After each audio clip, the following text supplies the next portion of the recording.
So here's a question for you. What do you get the historical costumer who has everything? It's a good question, right? And one that I should have been prepared for when I signed up for the Secret Santa. But what is being prepared, right? So, faced with this question, I did what everyone does and went to Google in a very pleading manner and quite surprisingly came up with something really, really useful that I want to share with you guys. By the point this comes out, you will have seen it already because I can't put this out without them having already seen it. So I'm just going to go ahead and say that what I'm talking about here is a Hatpin case. Something really simple that I hadn't even thought about, but makes a lot of sense. I can't actually remember precisely what search terms I was using, but what I came up with was a list of Edwardian-style Christmas presents, which then linked back to a newspaper from 1909 called the Marlin Journal. And I'm just going to read out this article to you because I feel it's so hard and it's still so very relevant to today's life. So this is my high-tech solution because I can't memorize things like that. So let me begin with this article. Christmas presents which are easily made at home. Good start. There are reminders all about of the near approach of Christmas, but I wonder how many women have their present list anything like filled out. Yep. Triggered by this. Of course, we all intended this year to take time by the forelock, and failed perhaps as usual. Okay, not the expression that I would have used, but dear Edwardian lady, I feel you so very hard. A hatpin case is a useful present for the woman who travels, as it keeps the pins together and prevents their loss, a great consideration in these days of elaborate and expensive hatpins. Yes, very sensible. The case may be carried out in any material you like. In other words, it's a great stash buster. Its measurement is that of the ordinary hatpin, allowing for an inch for the reception of any extra long ones. The design in the cut shows the case open and closed, and as it may contain as many pins as you like, your own discretion must be the guide as to its width. Thank you. A ribbon strip is inserted down the middle and divided into sections, and this serves as a receptacle for the pins, which are prevented from slipping out by the flaps on the ends. The top comes down over the case when folded and is fastened with a small button and loop. The edges are bound with ribbon, silk cord, or braid, according to the material used for the case. The initials of the owner and the word hatpins embroidered on the front give a pretty finishing touch to a charming little gift. Aside from the style of writing, if I saw that in a modern day newspaper or magazine, I would not be surprised.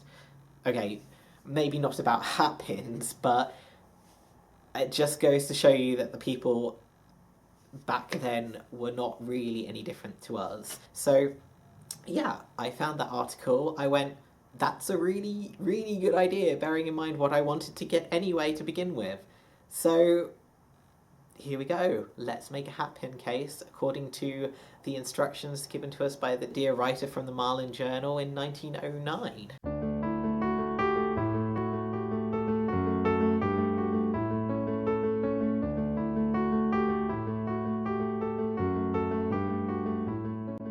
So let me start by showing you, this is a quick printout of the article. You can see it down the side here. I will be linking it down below, so feel free to go have a look there for a better view. And this is the diagram that was included.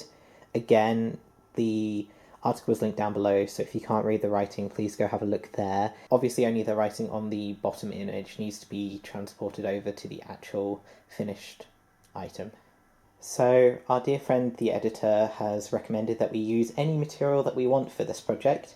So I've gone stash busting and come up with some green cotton, which is really thick. It's more like upholstery cotton than dressmaking material.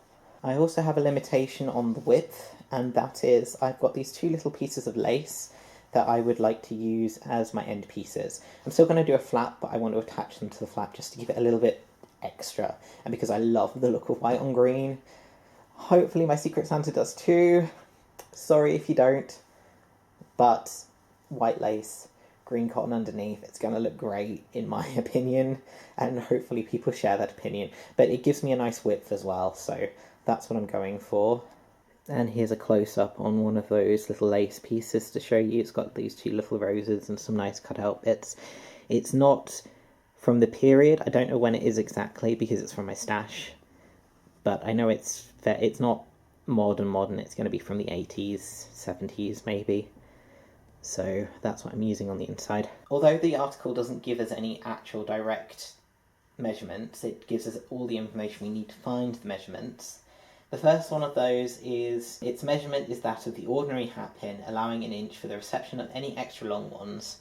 Now, I'm not an expert in hatpins, but I suspect this one, which is the one that I'm giving as a gift, may be an extra long one already, but I'm going to give an extra inch anyway. So let's say that this is 5.5, that brings us to 6.5, and because I'm a centimetre kind of guy, I'm going to flip that over and make it 17 centimetres.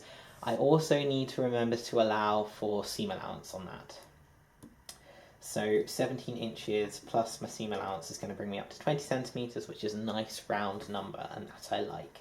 The other measurement given in the article is, as it may contain as many pins as you would like, your own discretion must be the guide as to its width.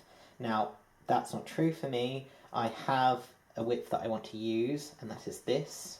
So this is 9 centimetres, and then I need to add seam allowance to that, which is going to bring it up to 12 centimetres. So I'm doing 20 centimetres by 12 centimetres. We know that this length here needs to be 12 with the seam allowance, and this is going to be 20. So I need to know how long this will be when it comes over. So proportionally, if I want to leave a bit of the gap in the middle, then 7.5 is probably about the right measurement for what I'm doing for this. With the seam allowance, that brings it up to... Oh, that brings it up to 9 with the seam allowance, so actually that will work quite well. So I'll do 9 centimetres lengthwise for this, and then obviously this is again 12 centimetres long here. So I need 9 plus 9, which is 18, plus 20, and that gives me the width of the entire thing. So that's 9 centimetres for this, 9 centimetres for this, and 20 centimetres for the middle. So let's mark that out. I now need to do the height of it, so for that I need 12 plus 12 plus 12. 3 times 12 is 36, so that's where we're going up.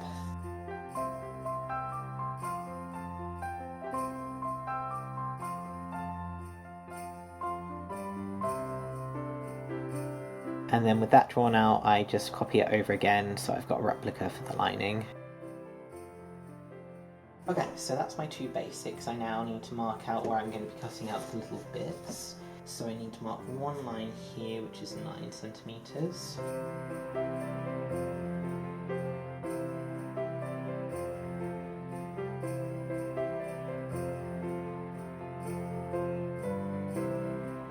And then on the other side, I also need the widths again. So again, it's 9 centimetres.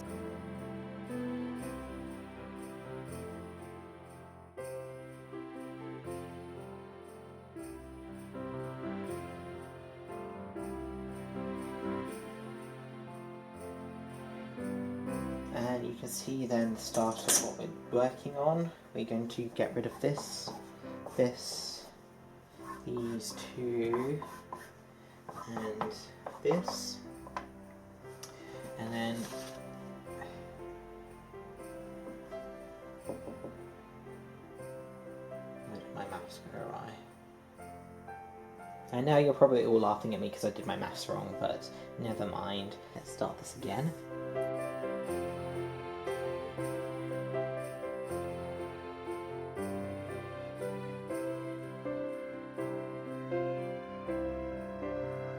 Just pretend I didn't make that little mess up. So now we've got, this is where the pins will go here with a ribbon across.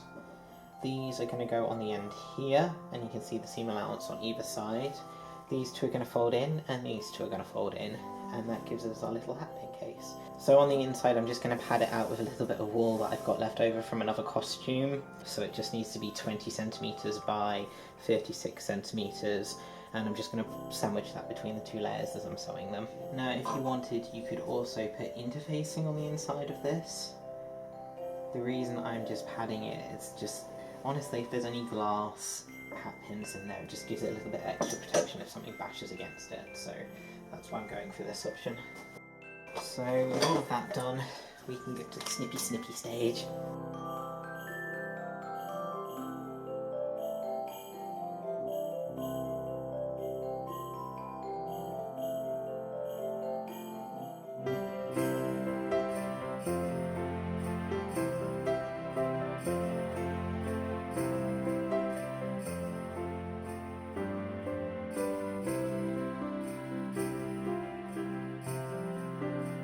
And there we go. So if we were doing this by the magazine, we would just leave this like this, bound up the edges, then these two would go in like this would go over the top, and this would go over the top as well, and that would be that.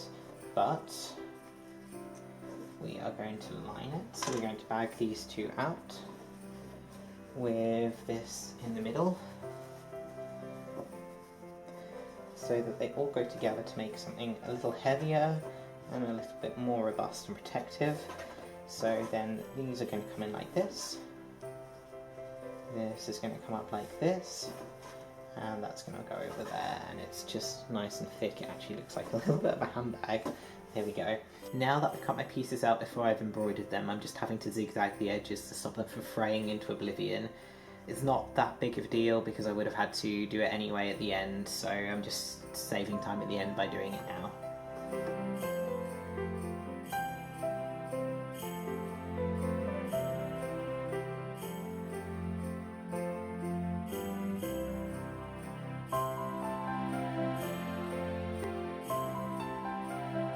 Unfortunately the fabric is a little bit too thick to do my normal trick, which is to hold it up against the window and trace through, so I've had to freehand the writing, but that's all ready to embroider now, so that's the next job. Okay, so we are still on the all change for this. It turns out this is the worst possible fabric to embroider on, so once again we're switching things up. Embroidery is done though, so we're on to the next stage. We're sewing the lining to the inside so that it doesn't flop around everywhere and get too loose. I'm going to sew all the way around, but I need to mark myself the seam allowances in here and across here so that I can get them in the right place. So I allowed myself 1.5 centimetres for seam allowance. So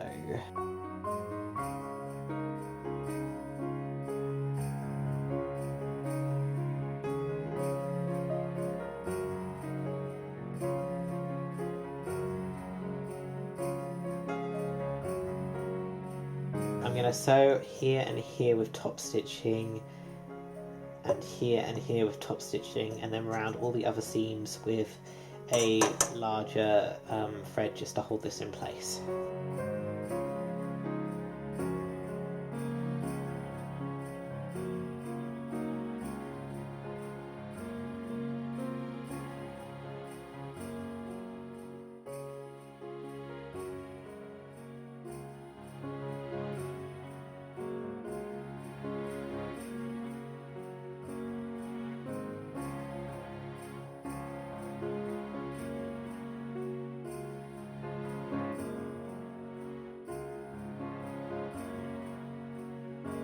Okay, so that's going to stop the lining from flapping around both now while I'm sewing it and once it's all put in place.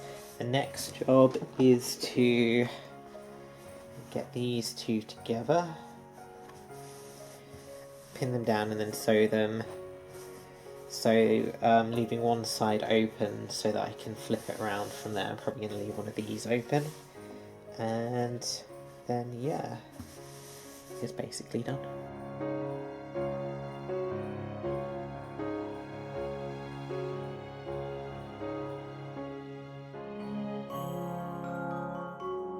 I almost forgot the lace inserts, but remembered just in time. So with these ones, they need to go in facing in, and I need to account for the seam allowance.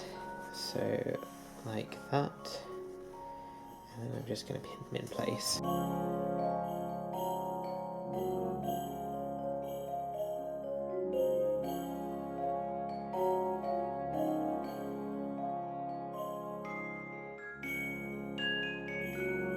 Then I can sew that down.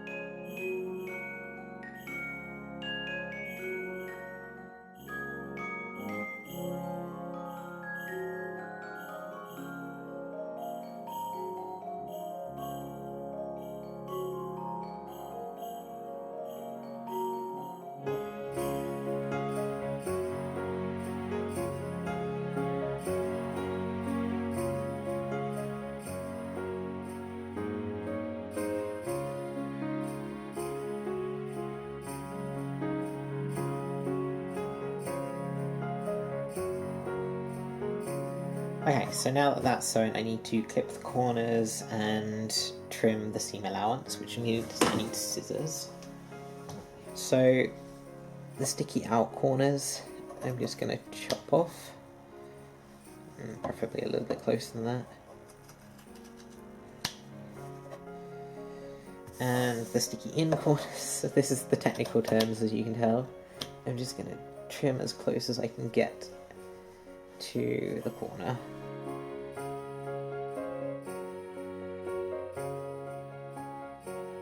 And on this one I'm just going to get rid of a little bit of this fluff as well.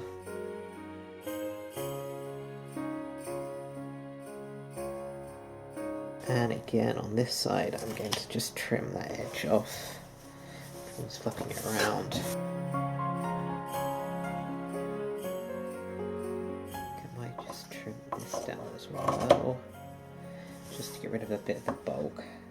I realise that means I'm getting rid of my nice zigzag lines, but once this stage is done they're not necessary anymore. It was just to keep things from unravelling while I was working on them, really.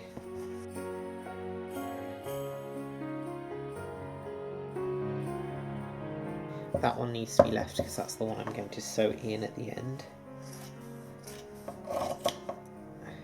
Okay, and with that done I can turn this around the right way.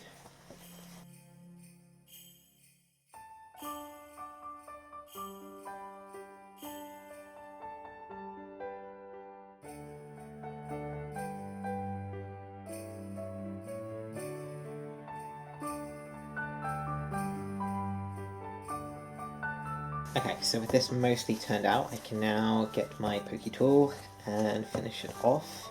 And I just need to get the corners out as much as possible without pulling the lace out, which is why we trimmed it earlier, so that there's less bulk in there. You could, of course, if you wanted, curve the corners.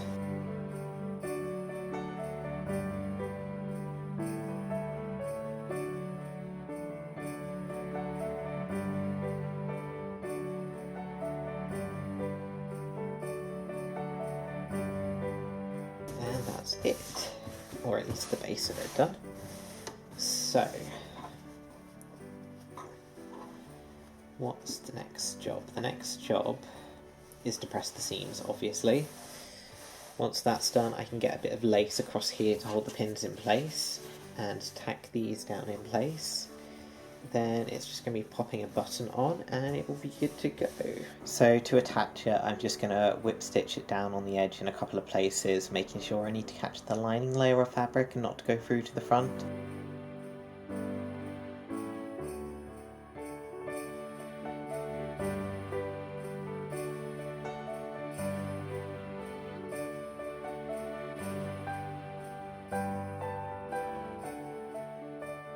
Okay, for the lace I need to pop it in the middle point and I need something a little bit longer than this, so I'm just going to snip that off there. I'm going to roll one edge down first because I can do that.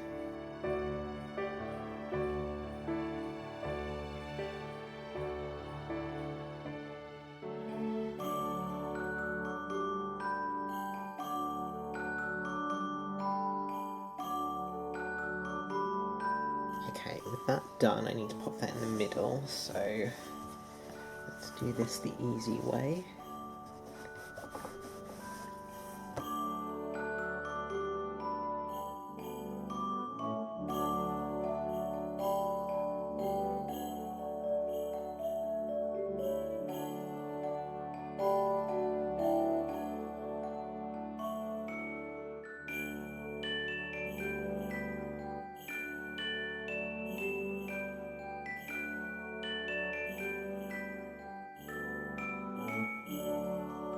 Okay, so with that side on nice and tightly, I need to measure down this side, roll this under.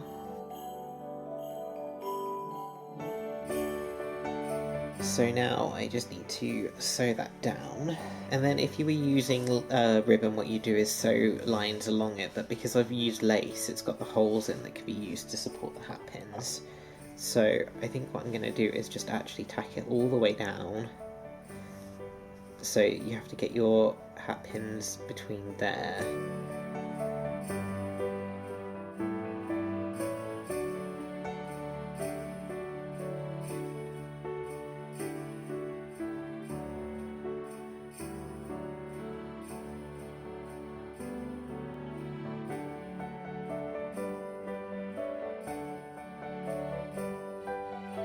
The most important thing here is to get it taut, so I'm going to pin it down just below where I'm sewing.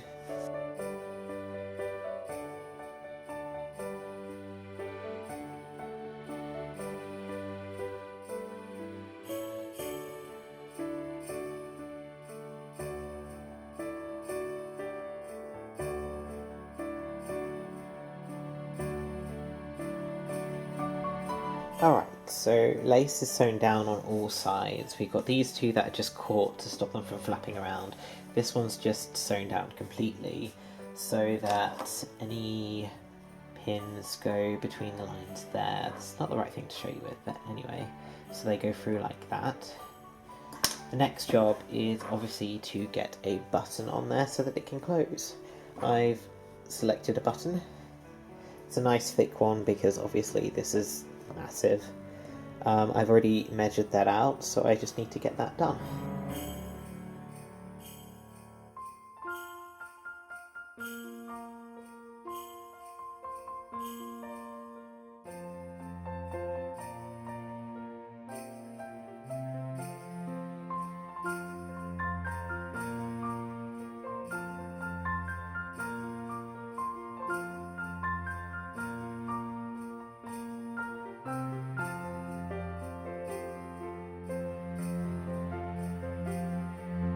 Okay, so with that in place, all that's left to do, figure out where this button goes, sew this in place, which I will do with the thread doubled up because this needs to be on strongly. And I'm actually going to go through both layers on this one as well.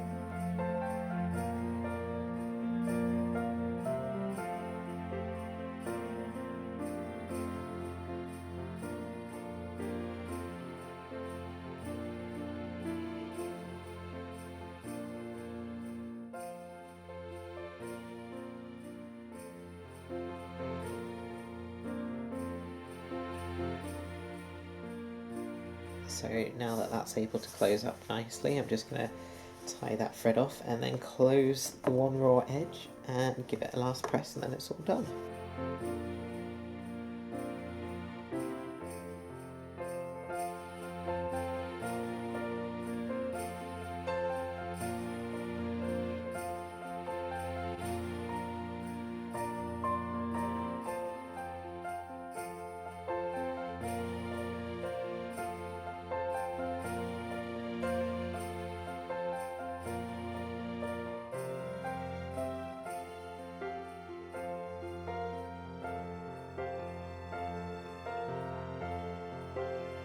And there you have it, one finished hat pin case.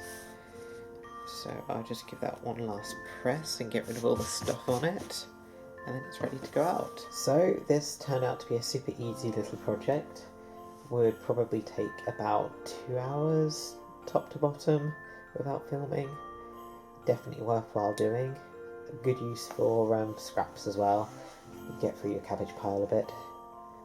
Definitely recommend. Thank you 1906 magazine. We'll definitely be looking at those again. I hope you liked this, or at least found it informative, and if you did, please think about giving me a thumbs up. My question for you guys today is, when have you looked at stuff from the past and gone, that's really, really relatable? Because this article was so incredibly relatable, and I don't even know. So yeah, let me know what you guys have found that have made you go, you guys were just exactly the same as us. And I hope you guys all had a wonderful new year, and you're going to have a wonderful year to come. I've got my next video coming out in 2 weeks, so I will see you all then. Thank you for watching.